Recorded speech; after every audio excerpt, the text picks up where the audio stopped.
Bucknutters. Welcome to the Bucknuts Morning 5 here on Friday, October 28th, 2016. I am Dave Biddle, very happy to be joined by Bucknuts contributor Jonah Booker.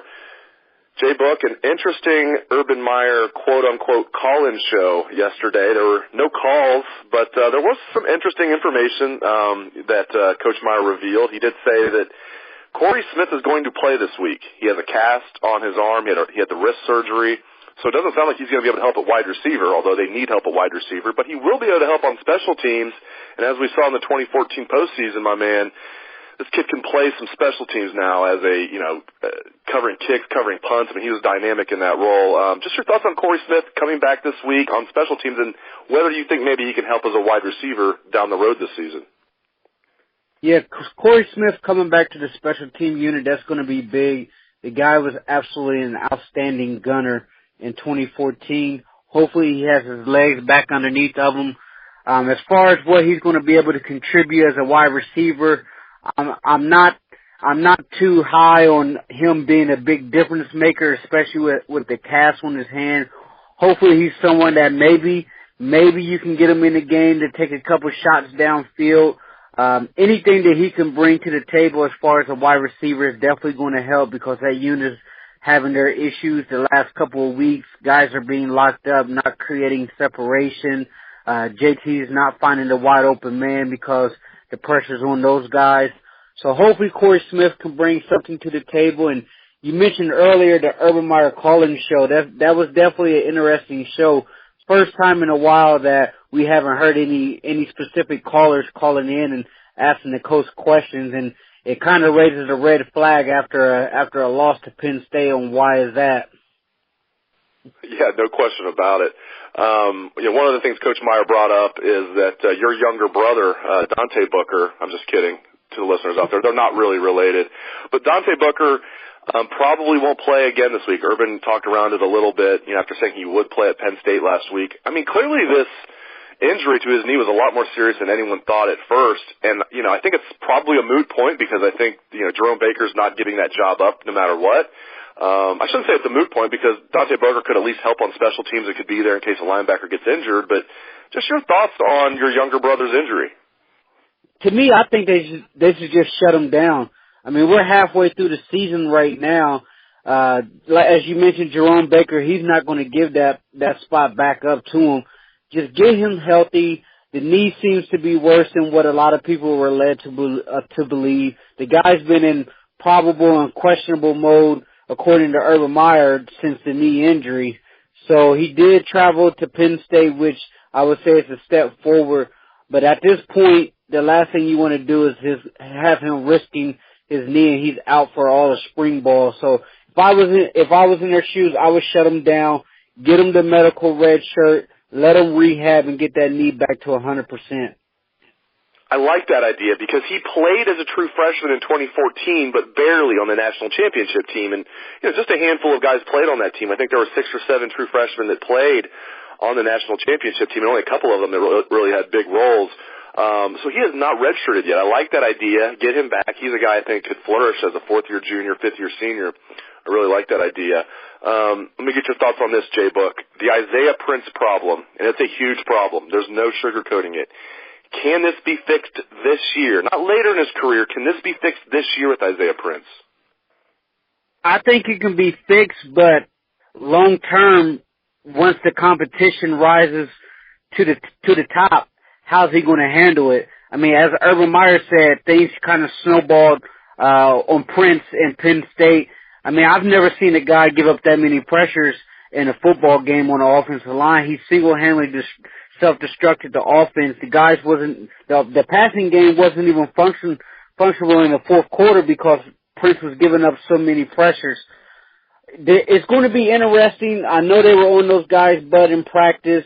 Coach Warner and Coach Stud and Coach Meyer, I'm sure they were on the offensive line as a whole, but they got to give this guy some help. Even if it's putting a running back over there, a tight end over there, rolling the pocket away from him, they have to be able to give him something schematically. I have to question where this guy's confidence is at, where his head was at towards the end of that game. It looked like he was ready to wave the white flag. There was nothing left in the tank. Hopefully he can come back and have a bounce-back game against Northwestern and really pick his game up. But if they start seeing the situation get out of hand like it did against Penn State, they're going to either have to bring in Bowen or move Michael Jordan to right tackle and bring Burrell in, or they're going to have to absolutely leave somebody in there to help him out. They can't go that long again without having some type of help on that right side. I want to get your thoughts on Raekwon McMillan as well. There's the big debate in Buckeye Nation. Is he playing terrible? Is he way overrated? Or maybe, are the guys in front of him not doing their job, which makes his job a lot harder? I know you started a post about this, and people have very strong feelings on both sides. Your thoughts on how Raekwon McMillan is playing so far this year? I think you have a combination of two things. One, I think Raekwon is not having the season that we all thought he was going to have. Everyone pegged him as a first-team All-American coming into the year, a potential early entry, first-round NFL draft pick. And to me, I'm seeing a lot of symptoms of what Curtis Samuel had when he was struggling as a Buckeye in his first 3 years, meaning that he was thinking and not reacting. I need to see Raekwon McMillan come downhill and lay somebody flat out on their butt and send a statement to the opposing offense that, hey, you run in the middle in my neck of the woods, I'm going to lay you clean out. But you also take into account, Pro Football Talk said that guys in front of him and Michael Hill and Draymond Jones is getting blown off the football, and those guys aren't graded out to where they should be, and because of that, there's a leakage in the middle of that defense where teams are being able to gas Ohio State in between the tackles. Now, you can take that for what it is. A lot of people discredit Pro Football Talk because they say, hey, they don't know what the actual assignments are or what the play calling was to be able to give people accurate grades. So I think it's a combination of both. The defensive tackles may not be swallowing up and allowing people to get to that second level in Raekwon, but I don't think he's coming downhill and playing with that reckless abandon that you want to see out of your middle linebacker. Yeah, Pro Football Focus, I think, does a great job. And people that point out, well, they don't know everything the coaches know. That's true. It's not as accurate as the coaches themselves giving their own players a grade, but they're not going to release that to the public. So of anybody who does this for a living, I think Pro Football Focus does the best. Along the same lines of whether things can be fixed this year, the balance offensively or lack thereof, can that be fixed, or is that ship sailed? Are they just going to be a bad passing offense and a good rushing offense, or do you think by the end of the year they could actually be a decent passing offense? I have serious reservations after hearing Ed Warner in interviews earlier this week where he specifically said we're a running football team with play action. So in order to be a proficient play action football team, your wide receivers got to pop the top off the defense and get open. So if those guys aren't getting open, how good are you going to really be as far as a play action offense? The thing for me, Dave, is these guys struggle situation awareness. So the Penn State game, you had 3 or 4 or 5 different instances where people were running routes 4 and 5 yards behind the first down markers on third down or second down. I mean, seriously, like get to the chains and move the football. So and then also losing track of where Curtis Samuel's at with getting the football. So those are things that the offensive staff is really struggling. If you're going to be a heavy run offense, okay, let's give people a heavy dose of Mike Weber and Curtis Samuel and then mix in a little bit of J.T. Barrett. You're on first down and you're running a tight inside zone with Mike Weber every first down play. Now you're in second and long, which you're not a very good passing team right now. You're consistently playing behind the change. It's causing the offense to be in a rut. Now, can they change that up? We'll see.